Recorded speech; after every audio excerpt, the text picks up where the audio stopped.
మధ్యలో రామ మందిరం ఎందుకు కట్టాలి? అసలు రామ మందిరం అవసరం ఏముంది?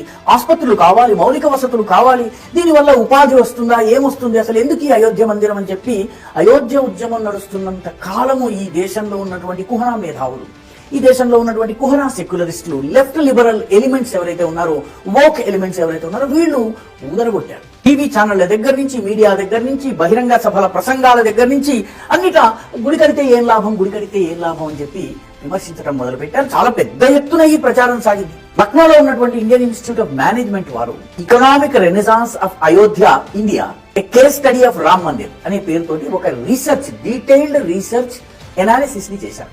చాలా విస్తృతమైనటువంటి పరిశోధన అయోధ్య మందిర నిర్మాణానికి ముందు, నిర్మాణానికి తరువాత వచ్చినటువంటి ఆర్థిక మార్పుల గురించి వాళ్ళు చాలా విస్తృతంగా అధ్యయనం చేశారు. ముఖ్యంగా చిన్న చిన్న దుకాణదారులు ఎవరైతే ఉన్నారో, కిరాణా షాపుల దగ్గర నుంచి రకరకాల ఫ్యాన్సీ వస్తువులు అమ్మేటటువంటి వాళ్ళు, వీళ్ళకి రోజుకి 500 రూపాయల ఆదాయం ఇది వరకు వస్తే ఇప్పుడు 5 రెట్లు పెరిగి 2500 రూపాయల దినసరి ఆదాయం వస్తుంది. ఇక రియల్ ఎస్టేట్ విలువ 30% పెరిగింది.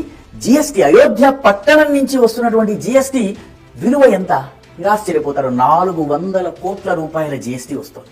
ఇక టూరిజం కి సంబంధించి 2025-26కి సంబంధించినటువంటి అంచనా ఈ లక్నో ఐఐఎం చేసింది. దాని ప్రకారము 10,000 కోట్ల రూపాయల ఆదాయము ఒక్క అయోధ్య పట్టణం నుంచే వస్తుందని చెప్పి అంచనా వేసింది. పేదవాడికి జరిగినటువంటి అయోధ్య మందిరం వల్ల పేదవాడికి, కమ్యూనిస్టులు పేదవాడు పేదవాడు పేదవాడు అంటారు, పేదవాడికి జరిగిన లాభం ఏంటంటే మందిర నిర్మాణానికి ముందు అయోధ్యలో 500 రిక్షాలుండేవి. ఈ రోజు అయోధ్యలోని మొత్తము రిక్షాల సంఖ్య 17,000.